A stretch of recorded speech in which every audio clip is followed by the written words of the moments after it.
Come with me this morning and we've got an Audi Q5 in. The customer has been complaining of a rumbling noise.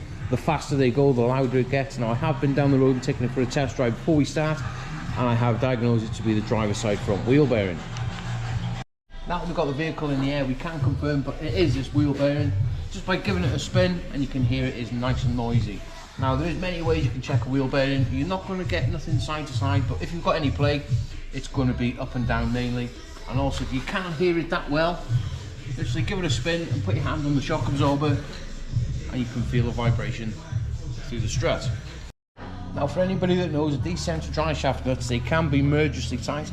So all we're going to be doing is putting a little bit of heat literally in there just to warm it up, and it'll just fly out.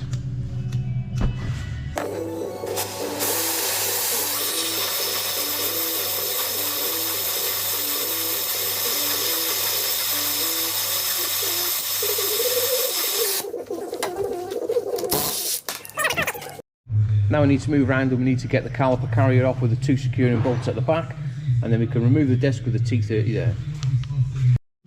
Now that we've got everything away, you can quite clearly see that this is a bolt-on bearing. So we need to get yourself your wire brush again. I seem to like this little brush and a drill, and clean these threads up as best as you can. Now these bolt-on bearings, it can be a bit of a nightmare to get out. Now what I normally do is put a nut and a bolt through the stud hole, through the wheel bolt hole, and a nut the other side. So as you're tightening this nut up, it'll just literally pull the wheel bearing off. But in this case, that method won't work because the bearing itself won't allow me to do it. So what I've done, around the back here, get your socket, literally put it on and thrash it as hard as you can, and it should just bring the bearing out. But rather than say, oh, you don't do it like this, do it like this, just say, listen, this is the way I do it, give it a try, and I'll try any method. We're all here to help each other out, you know, let's get involved. And there we go, that is one wheel bearing successfully removed. Now what you need to do is get your drill again with your wire brush, and literally this mating surface here, it needs to be absolutely spotless. So that new wheel bearing will just slide in, absolutely beautiful.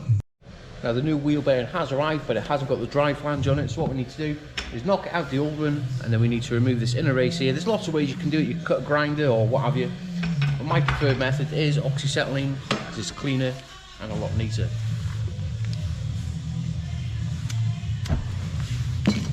What you need to do is get it as hot as you can, as quick as you can, so it expands that race, and it should just drop off.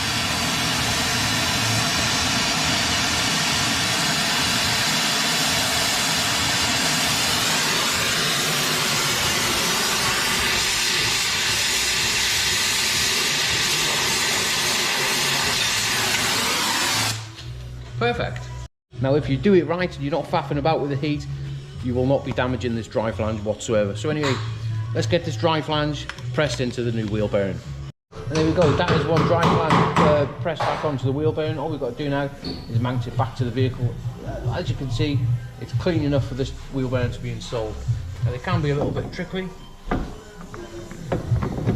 as you can see. There we go, that bearing is now in, perfect. All we've got to do is get the bolts in and get it torqued up. Now before we put the new bolts in, what I like to do is just literally a little bit of stud and bearing, and then we can get them in.